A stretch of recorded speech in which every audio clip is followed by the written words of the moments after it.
So today I'll be teaching you guys how I flipped a house at 19 years old and I made $52,000. Very, very simple. Getting started was tough, but that's why I'm here to teach you. Please stay tuned, hit like and subscribe, and I'll show you guys how to become a multimillionaire like myself. The first thing, you have to have a good attitude. Your attitude is everything. All right. What I did to flip a house is I had to find a deal. You got to find your own deal.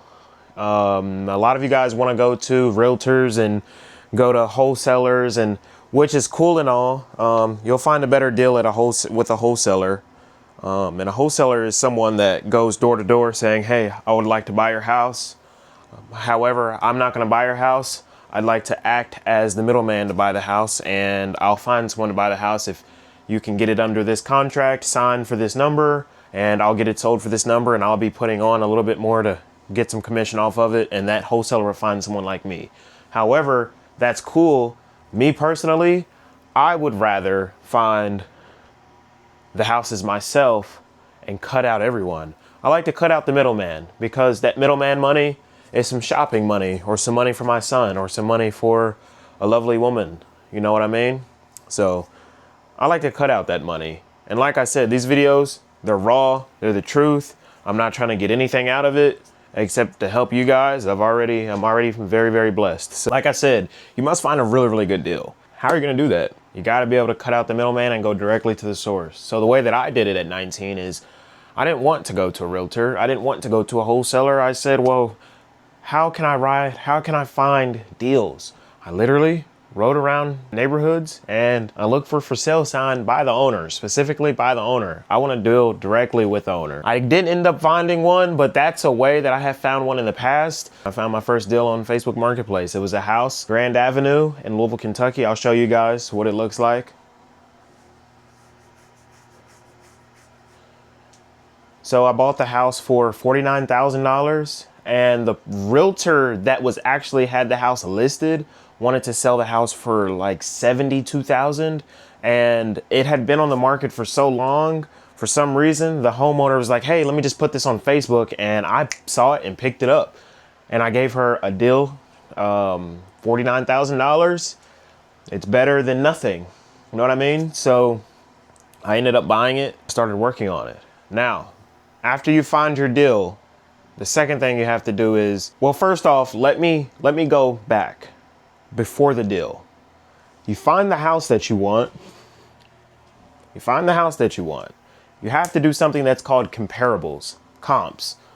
Comps are when you search up that address, you need to see other houses that have been sold in the past, within the past year. Those houses,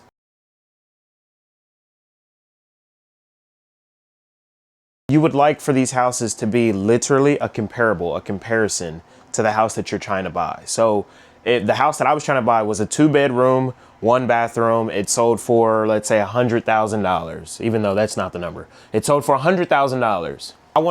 I want to find a house that has sold for $100,000 on that same street, preferably within the neighborhood, but preferably on that same street that sold within a year. For $100,000, or for the price that you want to sell the house for. Then after that, you need to see what all the house needs. Does it need a new bathroom? Does it need new flooring? Does it need new foundation? By the way, you definitely don't want to buy a house that has foundation issues unless it's for an unbeatable, unwalkawayable price. You know what I mean? So I like to stay away from houses that have foundation issues, because they're just too hard to, it's just too much, and fixing the foundation is really, really, really expensive. So then after that, you go into the deal and you buy the house once you get it for a really good price. Now, once you bought the house, you want to assemble a crew.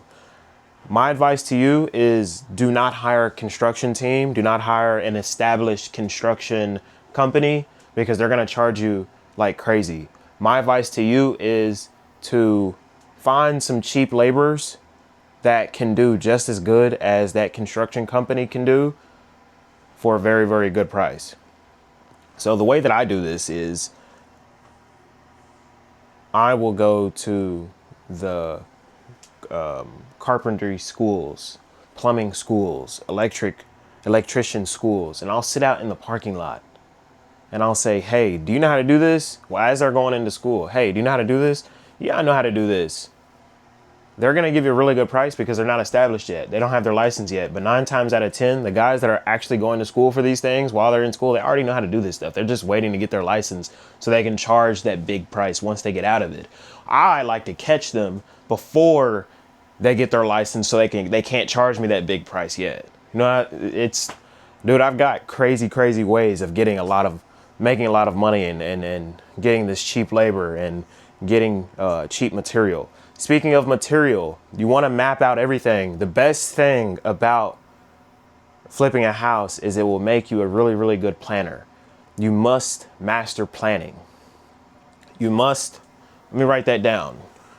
The biggest thing in flipping a house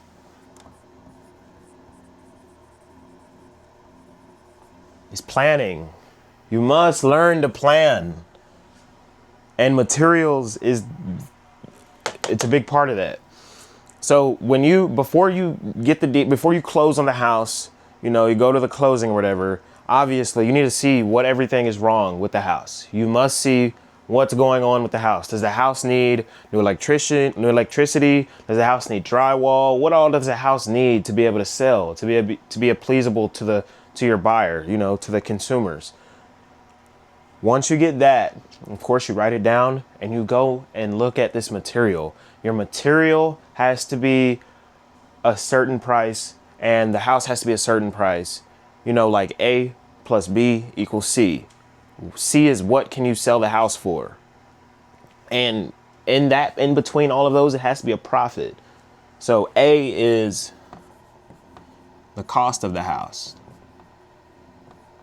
B is what all does the house need? The material and the labor. Material and labor.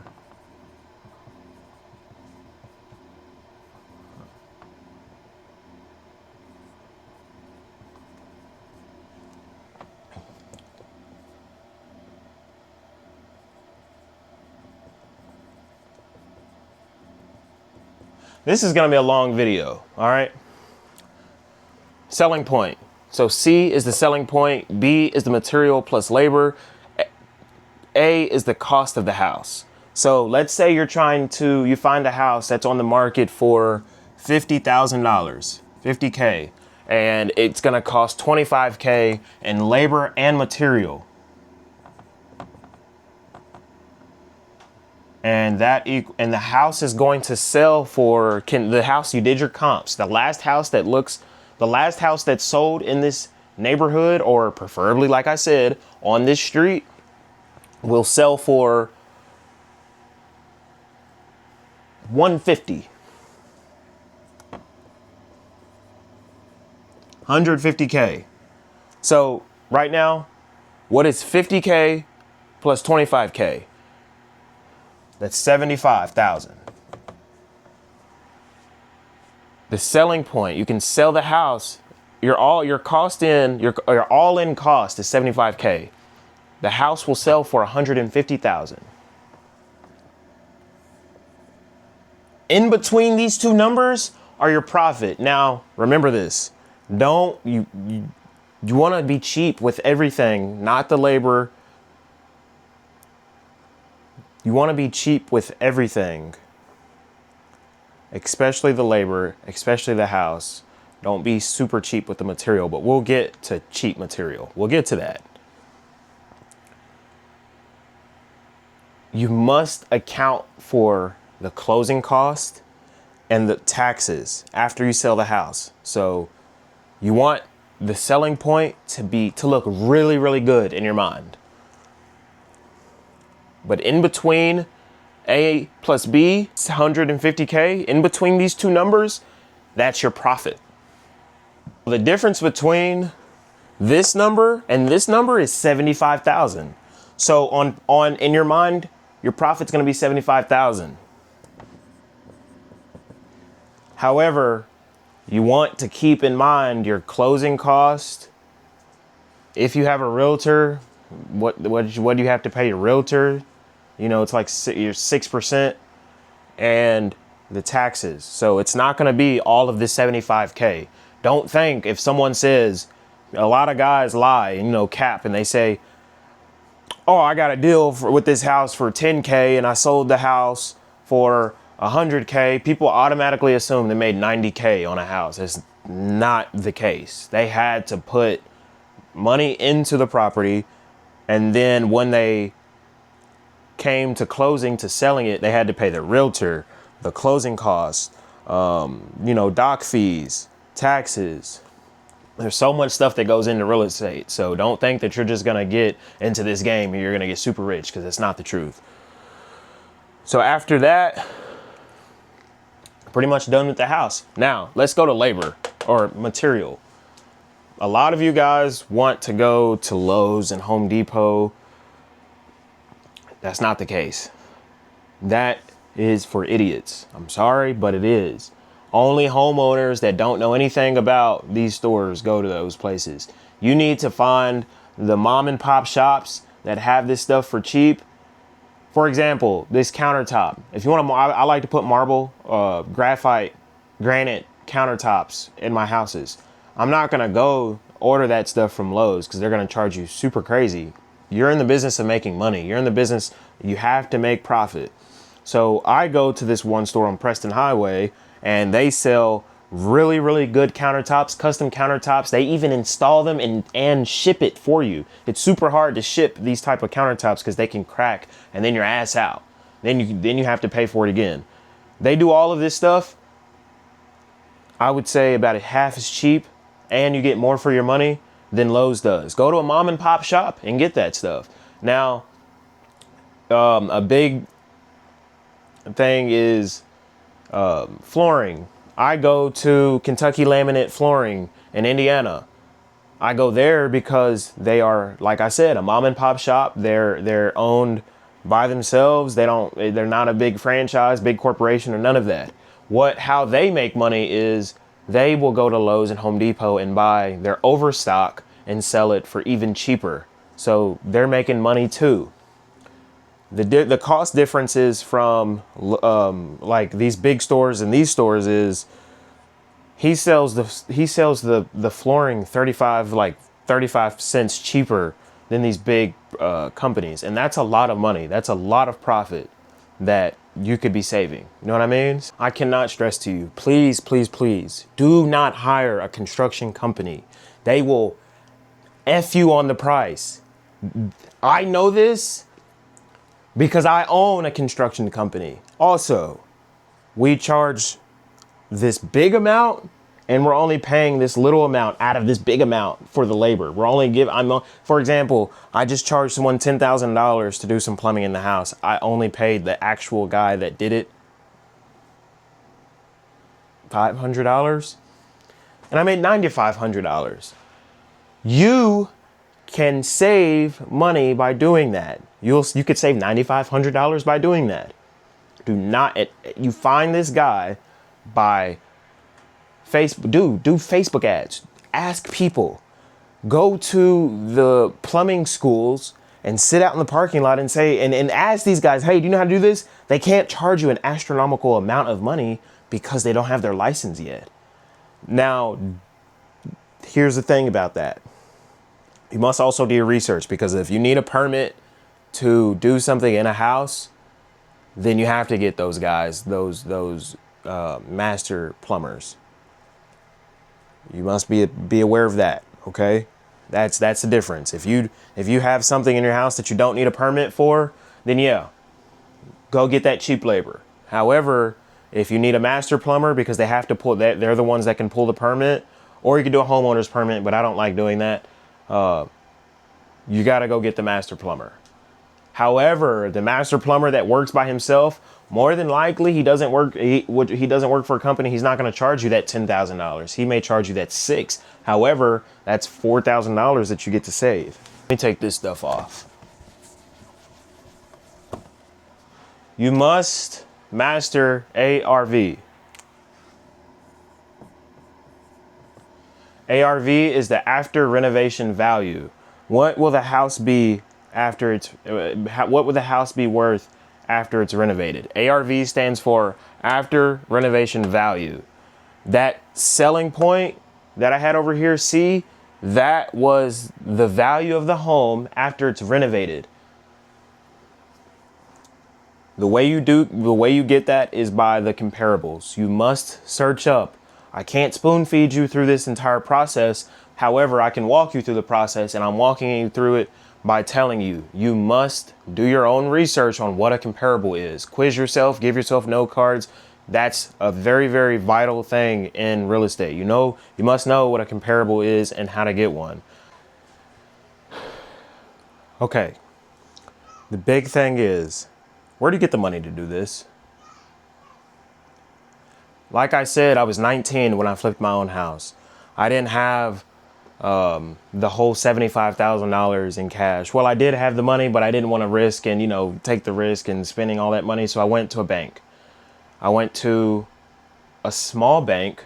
At the time, the loans were 3.5% interest. So whatever I borrow, I got to give that plus 3.5% interest of whatever I borrowed back, which in today's world, in 2025, we're going in 2026. That's really good. So I was 19 years old, walk into the bank, do my McGregor walk or whatever, my confidence walk. And I say, hey, look, what do I need to get a bank loan, to get qualified for a bank loan? And always, you want to do a construction loan. I did a 6-month construction loan. I just find them better and they're easier.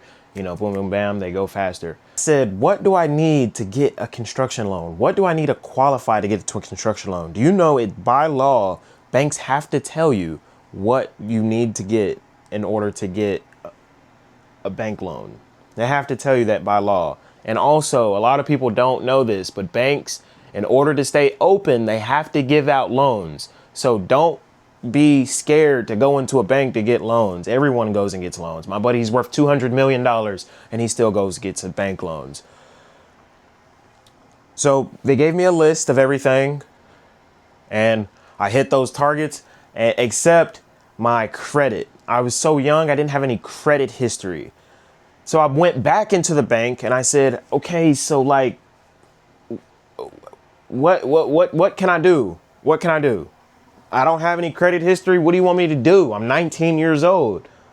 It's only been a year since I've been able to use credit. Come on, man. I'm so young. Help me out. When you go into a bank, you want to be, dude, don't be afraid to talk to them. They're people too. They're just people and it's not even their money. It's the corporation's money. I went in there, I'm like, whoa, what do I need to qualify for this, bro? You have to tell me. Tell me by law, you have to tell me. So they're like, okay, do you have any parents that you can co-sign on a loan? I said, co-sign? That triggered a light bulb in me because I had the money. I had 20% down. They're going to finance you 80%. I had my 20%. So now I had to go home and convince my mother to co-sign on this loan. And I make a lot of money, and back then I didn't really lose money, so of course she did it, and that got the loan process started after I found my deal. So that is how I found a deal. That's how I flipped my first house. And I ended up making $52,000 on my first flip at 19 years old. Now that profit wasn't that good. However, I did run into some things that I didn't do good on and I was a beginner on. And a lot of that stuff I did tell you about. For example, my contractor, that dude was a scammer. Most contractors are scammers. This is how he got me though. As we were working on the house, I was, giving him checks. And I was giving him checks based on the work he was doing and the material cost. And he was bringing me all of the receipts back and it was matching up. Everything was matching up. However, he gave me one receipt back and he spent 10 times the amount on lumber that it was just crazy. I was like, there's no way we needed this much. So I'm looking at the receipt, and I saw him on the camera. Always have cameras at your properties. You want to watch everything. And if people stole stuff out of my first house, and I caught them because I had cameras. But anyway, on the cameras, I only saw him bringing in 10% of what he bought. So what he was doing is he was buying the material and selling it, and then selling it and giving me the receipt. So that's one way I lost money, is because I was overspending on construction costs because I had a scammer contractor. The other way I lost money is the plan. I did not properly plan. My plan was terrible. I went in there and I was doing everything. Everything was going according to plan as I thought it was. And then I had this idea, let's do this. No, I don't want that. I want this. Well, that's not on the plan. And it was more expensive to do, and it just cost more, and it caused more problems. So I went off plan. You must stick to your plan. You must stick to your plan. Must stick to your plan. Another thing, I lost money because of people stealing and breaking into the house. But here's one pointer. You must be at the house every day. I would check up on your property every single day. I would be managing people very, very tough. I'd be managing them really, really hard, because people will get off track. And, you know, if you be too lenient with people, you give them an inch, they take a mile. So be tough on your people that are working for you. Another thing is these private money lenders, these equity lenders, and all of that. What I'll tell you about that is my experience with them has not been good. I find that I just don't like them. However, no one will probably tell you this in the entrepreneurial world.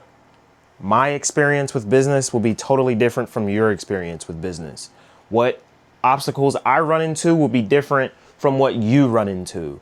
Maybe your journey will be easier than mine, or maybe mine will be easier than yours. So I would test them all out.